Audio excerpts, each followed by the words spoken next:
Shalom saudaraku yang dikasihi Tuhan Yesus Kristus. Selamat pagi, salam sejahtera untuk kita semuanya. Selamat datang kembali di Renungan Rohani pagi hari ini. Semoga saudara yang terkasih dalam keadaan sehat selalu. Kiranya damai dan sukacita Roh Kudus melimpah di dalam hati dan pikiran saudara saat ini. Sebelum kita mulai renungan pagi ini, marilah kita bersama-sama berdoa. Tuhan Yesus, terima kasih sudah membangunkanku pagi hari ini.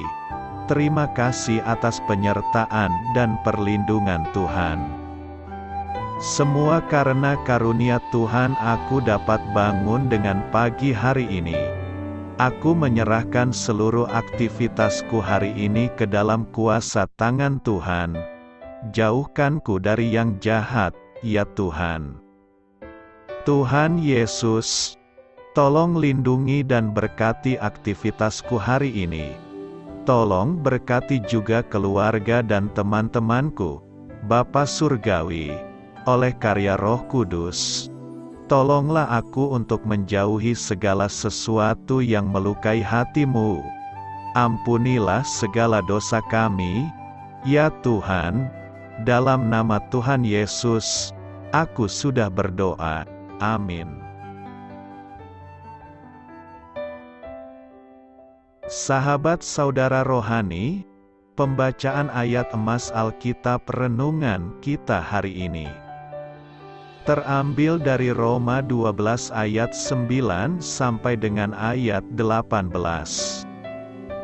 Berilah keadilan kepadaku, ya Allah, dan perjuangkanlah perkaraku terhadap kaum yang tidak saleh, luputkanlah aku dari orang penipu dan orang curang, sebab Engkaulah Allah tempat pengungsianku. Mengapa Engkau membuang aku? Mengapa aku harus hidup berkabung di bawah impitan musuh? Suruhlah terang-Mu dan kesetiaan-Mu datang, supaya aku dituntun dan dibawa ke gunung-Mu yang kudus dan ke tempat kediaman-Mu. Maka aku dapat pergi ke mezbah Allah, menghadap Allah, yang adalah sukacitaku dan kegembiraanku, dan bersyukur kepadamu dengan kecapi. Ya Allah, ya Allahku, mengapa engkau tertekan, hai jiwaku, dan mengapa engkau gelisah di dalam diriku? Berharaplah kepada Allah, sebab aku bersyukur lagi kepadanya, penolongku dan Allahku. Mazmur 43 ayat 1 sampai dengan ayat 5. Inti dari ayat emas renungan kita adalah: mengapa engkau tertekan, hai jiwaku, berharaplah kepada Allah. Mari kita mulai renungan pagi kita. Judul renungan kita hari ini adalah Dengarkanlah Lonceng Natal, ditulis oleh Bill Crowder. Kisah inspiratif, I Heard the Bells on Christmas Day, Dengarkanlah Lonceng Natal. Nyanyian pujian nomor 52, adalah lagu Natal yang sungguh luar biasa. Lagu ini didasarkan pada puisi karya Henry Wadsworth Longfellow dari tahun 1863. Alih-alih bertutur tentang kegembiraan Natal seperti lazimnya, lagu itu justru menyuarakan ratapan, mungkin hati jadi cemas atau oleh bantahan yang keras atau di manakah sesungguhnya atau damai sejahtera di bumi. Meski demikian, ratapan ini berubah menjadi pengharapan yang meyakinkan kita bahwa Allah hidup berkuasa atau kejahatan digagalkan atau damai sejahtera di bumi. Pengharapan yang muncul dari ratapan juga ditemukan dalam Mazmur-Mazmur di Alkitab. Salah satunya adalah Mazmur 43, yang dimulai dengan seruan pemazmur tentang musuh-musuh yang menyerangnya dan Allah yang seolah telah melupakannya. Namun, pemazmur tidak terus tinggal dalam ratapan, melainkan ia memandang kepada Allah yang tidak sepenuhnya ia pahami, tetapi yang tetap ia percayai. Ia bermazmur, "Mengapa engkau tertekan, hai jiwaku? Dan mengapa engkau gelisah di dalam diriku? Berharaplah kepada Allah, sebab aku bersyukur lagi kepadanya, penolongku dan Allahku." Banyak hal dalam hidup ini yang bisa membuat kita meratap, dan kita semua mengalaminya silih berganti. Namun, jika kita mengizinkan ratapan tersebut mengarahkan kita kepada Allah, Sang Sumber Pengharapan, kita dapat bernyanyi dengan gembira, sekalipun sambil mencucurkan air mata. Amin. Marilah kita renungkan di dalam hati kita. Apa yang sedang membuat Anda khawatir saat ini? Dari apa yang dibaca dalam kitab suci, bagaimana Allah dapat memberi Anda pengharapan di masa hidup Anda sekarang ini? Hal ini patut kamu ketahui. Kitab Mazmur, buku nyanyian resmi umat Israel, terdiri dari 150 nyanyian yang ditulis oleh beberapa orang dalam rentang waktu lebih dari 1000 tahun. Penulisnya antara lain adalah Musa, Daud, Salomo, Asaf, dan Bani Korah. Nyanyian-nyanyian tersebut digolongkan dalam berbagai bagian, yaitu mazmur pengucapan syukur, pujian, kutukan, mesianik, kerajaan, hikmat, dan ratapan, serta digunakan dalam kebaktian umum maupun pribadi.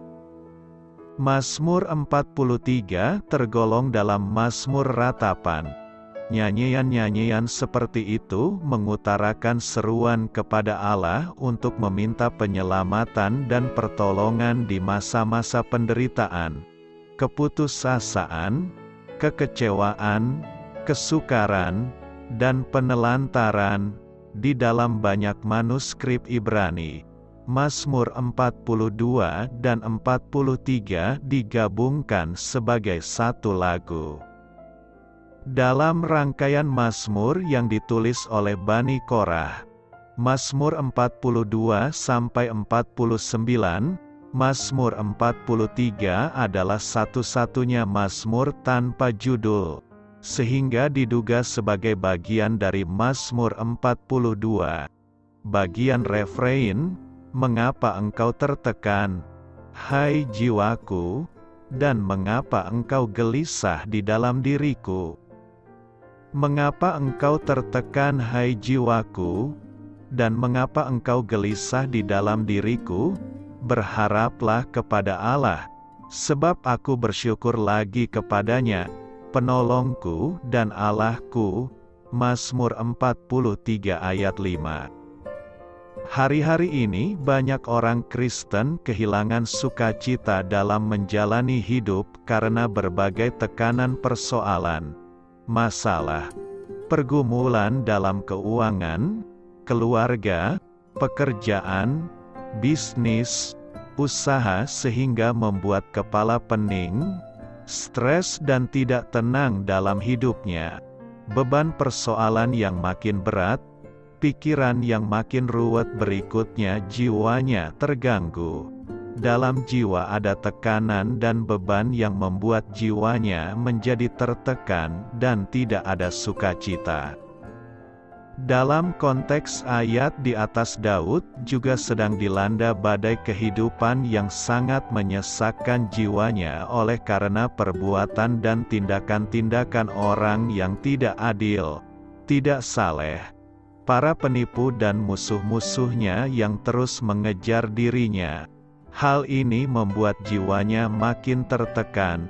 Jiwa yang tertekan membuatnya sulit untuk mengerti kehendak dan tuntunan Tuhan, masuk dalam hadirat Tuhan, menerima visi Tuhan, dan hilang sukacita serta kegembiraan dalam hidupnya.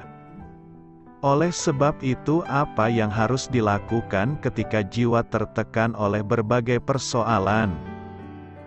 Berharaplah pada Tuhan. Terkadang Allah memakai masalah-masalah untuk menarik kita lebih dekat, lebih mengerti dan mengetahui akan dirinya. Pengalaman-pengalaman yang paling indah, intim dan mendalam adalah dalam masa-masa yang sulit, beban berat dan seolah ditinggalkan olehnya. Daud memaksa jiwanya untuk tidak tertekan dengan cara di tengah masa-masa yang sukar itu supaya berharap kepada Tuhan. Ketika keadaan dan situasi tidak bisa dipahami dan dimengerti, maka mata kita hanya terfokus kepada Tuhan. Memandang Tuhan, itu jauh lebih bermakna daripada mata yang tertuju kepada persoalan. Berharap, bersandar, bergantung sama dengan mengandalkan Tuhan untuk menolong, melepaskan dan memberi kemenangan atas setiap kemelut persoalan hidup kita. Tuhan Yesus adalah pengharapan yang tidak mengecewakan bagi kita. Mengucap syukur untuk setiap peristiwa sikap dan respon atas pergumulan kita juga menyebabkan jiwa kita makin tertekan. Jika kita makin membiarkan amarah, emosi, bersungut-sungut, protes, kecewa kepada Tuhan, maka jiwa kita makin tertekan. 1 Tesalonika 5 ayat 18, ucapkanlah syukur dalam segala hal, katakan melalui mulut kita, Tuhan, aku mengucap syukur untuk masalah yang besar ini. Mengucap syukur adalah bukti bahwa kita bisa menerima dan memahami bahwa apapun yang terjadi adalah seizin Tuhan dan membawa kebaikan bagi kita. Masalah itu hanya bungkusnya saja dan di dalamnya ada kebaikan dan berkat Tuhan. Percaya mujizat masih ada, yakinkan dirimu dan percaya bahwa persoalan itu adalah cara Tuhan untuk memberikan mujizatnya bagi kita. Apapun penyebab masalah itu, percaya bahwa di dalamnya pekerjaan-pekerjaan Allah akan dinyatakan dalam hidup kita.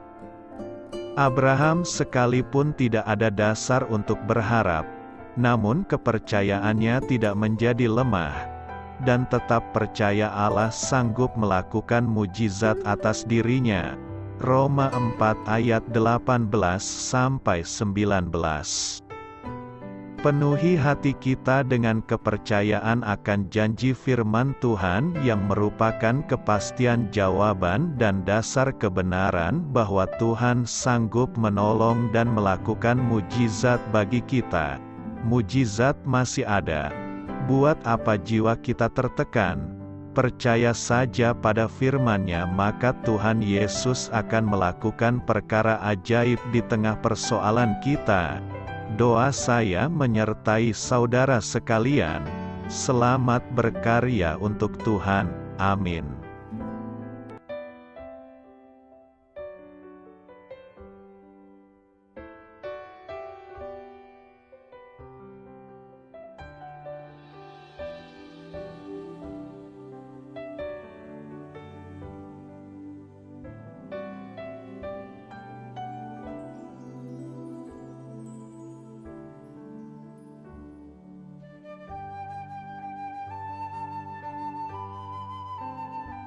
Marilah kita renungkan sahabat saudara rohani.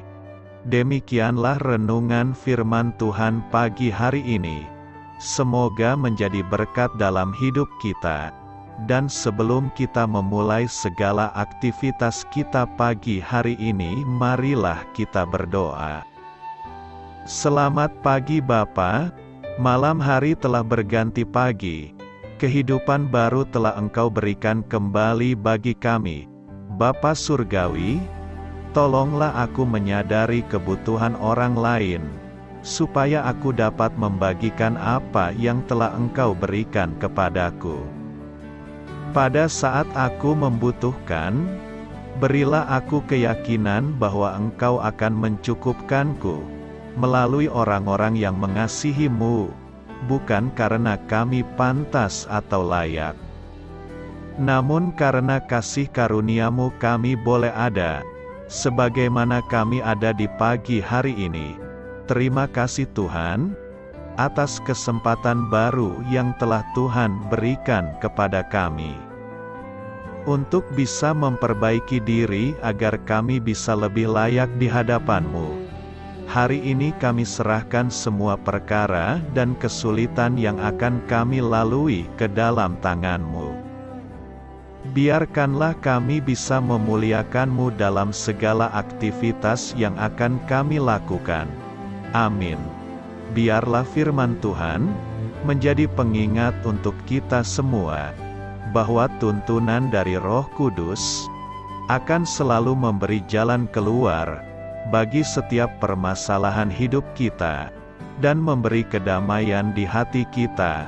Sampai jumpa di renungan pagi saudara rohani berikutnya. Kiranya Tuhan selalu memberkati saudara semua hari ini. Amin. Shalom.